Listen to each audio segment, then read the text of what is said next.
amis lecteurs. Aujourd'hui, on va vous présenter des nouveautés, des nouveautés coup de cœur de cette rentrée littéraire pour moi, parce que je n'étais pas là sur le live de la rentrée littéraire, et aussi sur les nouveautés là d'octobre et puis qu'on commence à recevoir pour Noël.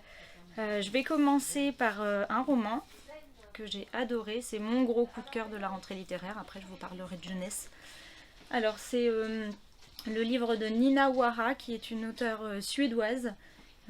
Son titre Ô non les miens, chez Robert Laffont, collection Pavillon. C'est l'histoire d'une famille suédoise, une famille nombreuse, très nombreuse, une famille de 12 enfants encore vivants, parce que les deux premiers-nés sont décédés assez jeunes. On va suivre cette famille qui est une famille complètement dysfonctionnelle, qui vit au fin fond de la forêt en Suède, dans une petite maison, dans une petite ferme, pardon. Ils sont agriculteurs, ils ont des vaches.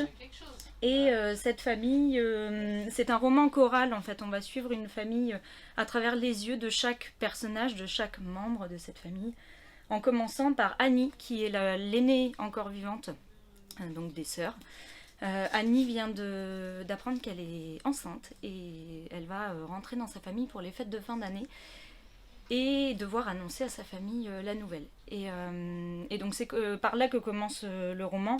C'est assez sombre, il n'y a pas d'intrigue particulière, si ce n'est que tous ses frères et sœurs vont se liguer pour essayer de faire divorcer les parents, parce que le père est violent, il est taciturne, il est horrible. Quand il rentre dans une pièce, tout le monde se tait. Le grand frère a découvert un secret vraiment pas sain du tout. Et donc, comme ils sont en train de tous partir petit à petit de cette maison, ils n'ont pas du tout envie de laisser leur mère seule avec cet homme. Et donc, voilà, ça va être une ligue, un front commun contre le père, et pour que la mère, Siri, qui est vraiment une mère courage, qui a élevé tous ses enfants plein d'amour, dans une famille, enfin voilà, dans un cercle familial assez tendu et violent. Et en fait, ce qui est génial dans ce bouquin, c'est qu'on s'attache aux personnages. Alors, ce qui est vraiment... Enfin, moi, ce que j'aime, c'est ce côté empathique où il faut aimer les humains. Hein. On lit pas ce livre quand on n'aime pas les gens, hein, clairement, parce qu'on rentre dans la tête des personnages autant d'un enfant de 5 ans que de la mère qui a 58 ans, qui va réapprendre à vivre, qui va se rendre compte qu'elle peut vivre des choses qu'elle ne pensait pas vivre un jour. Et puis tous ces personnages qui sont très différents et qui ont tous un point commun, c'est d'avoir l'impression de ne pas faire partie de cette famille. Ils voient tous leur famille comme un espèce de bloc et eux comme un membre à part. Ce qui est assez curieux parce que comme ils ont tous ce sentiment-là, finalement ils sont quelque part tous pareils. Voilà, donc à lire, à ne pas louper, pour moi ça a été une très grosse claque. Ensuite, on va être un peu plus léger, on va parler de jeunesse, du nouveau Olivier Tallec, qu'on adore, qu'on aime d'amour. Olivier Tallec qui a fait plein d'albums autant en jeunesse qu'en adulte, un humour assez acide, mais tellement drôle. J'aurais voulu, c'est l'histoire d'un écureuil qui aurait voulu être autre chose qu'un écureuil, parce qu'un écureuil, c'est casse-pied, on n'a pas grand chose à faire à part manger des pommes de pin et grimper dans les arbres. Et donc il se dit qu'il aimerait bien être un castor. C'est bien un castor, on a des choses à faire, on construit des barrages, on a des troncs à grignoter, des troncs à transporter. Bon, finalement c'est quand même assez fatigant d'être un castor. Et finalement il aimerait être autre chose. Pourquoi pas un cerf? Bon voilà, il va changer d'animal au fur et à mesure, parce qu'il n'est jamais content, comme d'habitude. C'est le même écureuil qu'on avait déjà dans le C'est mon arbre, notamment. Et c'est super rigolo. Enfin, c'est Olivier Tallec, quoi. Voilà. Donc, à ne pas louper pour les fans d'Olivier Tallec. Je sais pas du tout si je cadre bien. Voilà. Ensuite, dans les nouveautés qu'on aime d'amour, le nouveau Petite Poule qui est arrivé hier. Alors, j'ai oublié de dire que c'était à l'école, chez Pastel. Et pour les petites poules, donc de Jolibois et Christian Heinrich, chez Pocket Jeunesse. Vous connaissez les petites poules pour beaucoup de clients de la librairie. On en a plein, on les a tous, on les adore. Celui-ci, il est super drôle. Je l'ai lu hier avec mon petit garçon de presque 3 ans. Et c'était à mourir de rire. J'arrivais même pas à lire les phrases tellement je me fendais la poire. Alors, la petite histoire. Un drôle d'oiseau venu de terre lointaine va arriver au poulailler. Cet oiseau est un dodo. Et en fait, c'est une tata dodo qui transporte avec elle un petit dodo, son neveu, qui est le dernier des dodos parce que malheureusement leur espèce a été massacrée par des braconniers. Problème, horreur, les dodos ne se réveillent que grâce à une fée. Sauf qu'il n'y a pas de fée dans les parages. Nouvelle aventure pour nos personnages favoris, Carmelito, Carmen, Bellino, qui vont partir à la recherche d'une fée pour réveiller ce mystérieux petit dodo. Et alors je vais pas vous divulgacher l'histoire parce que ce serait dommage, c'est vraiment super rigolo. Est-ce qu'ils vont trouver cette fée? Est-ce qu'ils vont réussir à le réveiller? Venez le découvrir. Je peux juste ajouter que je l'ai lu hier soir avec Basile et qu'on a beaucoup rigolé aussi et que c'est toujours, voilà, c'est le 19e album des Petites Poules et c'est toujours un plaisir. Toujours. On n'est jamais déçus pour le moment, pourvu que ça dure. Encore plein comme ça, on est trop heureuse à chaque fois qu'il y en a un qui sort. Bon, je prends un peu d'avance sur Noël, mais parce que ça fait partie des derniers albums que j'ai lus dans les nouveautés. Ça parle de Noël, mais pas que, donc on en reparlera plus tard. Mais c'est super mignon. Ruby tombée du nid chez Gallimard Jeunesse. Donc alors, il y a beaucoup d'auteurs, et puis je ne sais pas si je vais les prononcer très correctement, mais Dan Ojari, Mickey Please et Briony May 6. C'est l'histoire d'un petit rouge-gorge qui s'appelle Ruby. Ruby est tombée du nid quand elle était encore dans son œuf. Oups, je jette des papiers. Et elle a été recueillie par une famille de souris. Les souris, elles aiment manger des miettes, elles habitent à côté d'une maison d'humains. Sauf qu'à chaque fois qu'elles emmènent Ruby, elles ont beau lui avoir appris à aller chipper des miettes, Ruby n'est vraiment pas discrète. Et elle réveille toujours la chatte de la maison, qui est la terreur. Ils repartent la plupart du temps bredouille. Et puis un jour, Ruby va rencontrer une pie qui lui dit « Mais moi je connais le secret des humains, c'est grâce à une étoile magique qu'ils posent au-dessus de leur sapin une fois par an. Ils font plein de vœux et ensuite ils reçoivent tout ce qu'ils ont demandé. » Donc elle va se mettre en quête d'aller récupérer cette superbe étoile. Bon, et puis elle va se faire forcément repérer par la chatte de la maison. Et il va falloir qu'elle s'envole, sauf qu'elle n'a jamais volé de sa vie. Personne ne lui a appris dans sa famille souris.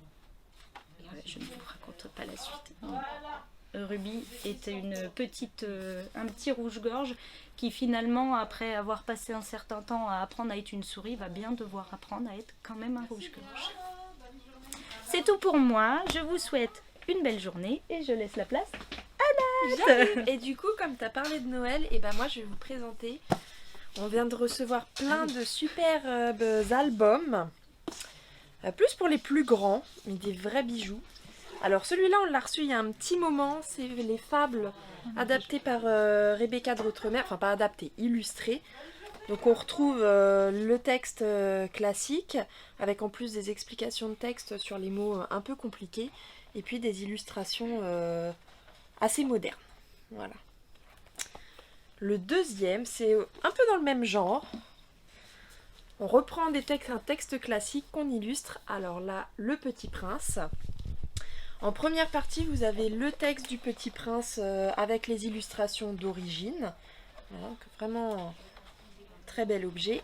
Et à la fin, vous avez toute une partie où plein d'illustrateurs de bandes dessinées ont dessiné le Petit Prince. Donc vous retrouvez Florence Sestac, il y a Uderzo, il y a Franck P, Derib, auteur de Yakari. Voilà, avec en plus un petit texte sur l'auteur. Et c'est vraiment des très très belles illustrations du Petit Prince. Voilà, avec un petit plus, c'est vraiment très très beau. Troisième album, c'est L'île au trésor. Là aussi un très grand classique de Robert Louis Stevenson et qui est illustré par Maurizio Quarello. Alors, je vous montre. Donc, L'île au trésor, on est sur une histoire de pirate, d'un jeune garçon qui va se retrouver malgré lui sur un bateau pirate à la recherche d'un trésor. Voilà, c'est un récit assez sombre et je trouve que les dessins collent à merveille. Hier, je suis tombée sur le bateau. Rassurez-vous, je me suis pas fait mal. Mais voilà, je trouve que on est vraiment sur des belles planches peintes. et qui colle à merveille au récit. Voilà. Histoire d'aventure, mais aussi d'amitié. Et enfin, le dernier, et c'est mon petit chouchou, je vais éviter de tout faire tomber, La ferme des animaux. Alors, texte pareil, un texte classique d'Orwell. J'en ai parlé il n'y a pas longtemps parce qu'il a été aussi adapté en bande dessinée. Et là, un superbe album illustré par Quentin Gréban. C'est lui qui a fait les albums Amoureux et Maman qui sont magnifiques. Et donc là, La ferme des animaux, une illustration des... Je dois monter plus haut, mais je suis trop petite. En même temps, je lèverai les bras. C'est de la physique, tout ça, donc c'est compliqué. Donc la ferme des animaux, où comment les animaux vont se rebeller contre l'être humain. Voilà, les 4 pattes contre les 2 pattes. Regardez-moi ces images. Et finalement, on part d'une démocratie, mais qui va virer tranquillement et discrètement en belle dictature. Voilà. Donc ça fait un dessin très doux, pour une histoire qui n'est pas si douce que ça, mais qui est... Enfin voilà, à lire, c'est... Donc on est sur le texte original et des superbes illustrations. Une super idée de cadeau de Noël. Vous voyez, moi par exemple, j'ai pas encore fait ma liste, mais s'il y en a qui me connaissent, qui m'entendent, par exemple, c'est quelque chose que je pourrais mettre sur ma liste. Par exemple, voilà, une idée. Voilà. La ferme des animaux, voilà, vous le voyez bien, voilà, c'est celui-là. Et normalement, c'est à Aurélie de prendre la suite, mais elle n'est pas là. Je peux vous faire un numéro de claquettes, si vous voulez, mais je suis nulle en claquettes. Je pourrais vous faire un origami, mais j'ai pas de papier. Je pourrais vous faire une ratatouille, mais j'ai pas de légumes. Un effet spécial. Un effet spécial, mais j'ai pas de spécial. Je vais disparaître. Apparition. Alors, il y a 2 ans était parue La Panthère des Neiges de Sylvain Tesson. Donc c'est son périple avec Vincent Munier, photographe animalier, pour retrouver cette panthère des neiges en Sibérie, au Tibet, enfin à la frontière entre la Sibérie et le Tibet. Et là, il nous revient avec le texte intégral et des photos de Vincent Munier absolument magnifiques. Voilà, et c'est vraiment très très très très beau. Enfin, voilà, moi je trouve que c'est un très très très très très beau livre. Un cadeau idéal pour la Noël. Voilà, ils étaient vraiment dans un... Vous voyez, dans un espace plutôt hostile à l'homme. Et alors, je cherche une photo de la Panthère des Neiges parce que je trouve ça... Bon, je ne vais pas la retrouver, mais... Voilà, La Panthère des Neiges, chez Gallimard, Sylvain Tesson, Vincent Munier, pour la modique somme de 29,90. Voilà. Alors, j'ai fait une publication sur Facebook la semaine dernière, je crois, sur vraiment mon coup de cœur absolu. Alors, je fais mon mea culpa. Je ne connaissais pas Leonardo Padura et c'est son peut-être 10e roman traduit en France, donc honte sur moi. Voilà. Un auteur cubain, c'est un super roman choral à tiroir où à chaque personnage on a le déroulé de l'histoire de ce personnage. C'est l'histoire des Cubains et de Cuba sur ces 40 dernières années avec une intrigue. C'est pas du polar, mais ça pourrait. C'est vraiment génialissime. Enfin, moi je me suis régalée et voilà. Je vous le recommande chaudement, chaudement. Je pense que les Cubains vont nous sauver. Alors, beaucoup moins gai par sa thématique, mais vraiment très très bien fait. C'est un album jeunesse, tiré d'une histoire vraie. C'est l'histoire de Jacqueline qui va nous raconter sa Seconde Guerre mondiale, donc à hauteur d'enfant. Et vous voyez, ce sont des reconstitutions en pâte à modeler Voilà, et donc en fait elle raconte ce qu'elle elle a ressenti, c'est-à-dire l'absence de son père, le départ, l'arrivée des Allemands, la peur, voilà. Et c'est vraiment, alors sûrement à partir de 7-8 ans, il n'y a pas d'image traumatisante, il n'y a rien de... C'est vraiment à hauteur d'enfant en fait, voilà. Et donc à la fin, l'auteur explique que c'est l'histoire de sa grand-mère en fait, voilà. Donc c'est vraiment un très très bel album je trouve. Voilà, donc Jacqueline elle a 7 ans quand la Seconde Guerre mondiale éclate et elle raconte la guerre et surtout le courage de sa maman pour retrouver son père et tout ça. Enfin, vraiment, c'est très très chouette. C'est pas du tout... vous n'allez pas faire pleurer vos enfants en lisant ce livre. Il n'y a pas de camp de concentration, il n'y a pas de massacre. Voilà, c'est à hauteur d'enfant. Et donc celui-ci est à 16 €. Voilà. Et puis dans les dernières sorties... Alors voilà, les moins de 20 ans ne peuvent pas connaître Black Sad, mais donc on attendait, ça faisait 8 ans je crois qu'il n'y avait pas eu de tome de Black Sad, et donc notre héros félin revient. Moi je me suis régalée, voilà, c'était vraiment vraiment vraiment chouette, un très très beau scénario. Voilà, plein de choses qui résonnent sur notre actualité. Voilà, je ne vous dis pas. Le seul reproche que l'on puisse faire, c'est que on n'a pas la fin. C'est un suspense insoutenable. Il va falloir attendre un tome 7 pour avoir la fin de l'histoire. Voilà, mais il y a tous les ingrédients, c'est-à-dire... une enquête policière, du noir, des méchants, de l'amour, enfin vraiment il y a tout. Voilà. Donc Black Sad, le tome 6, une pépite. Voilà.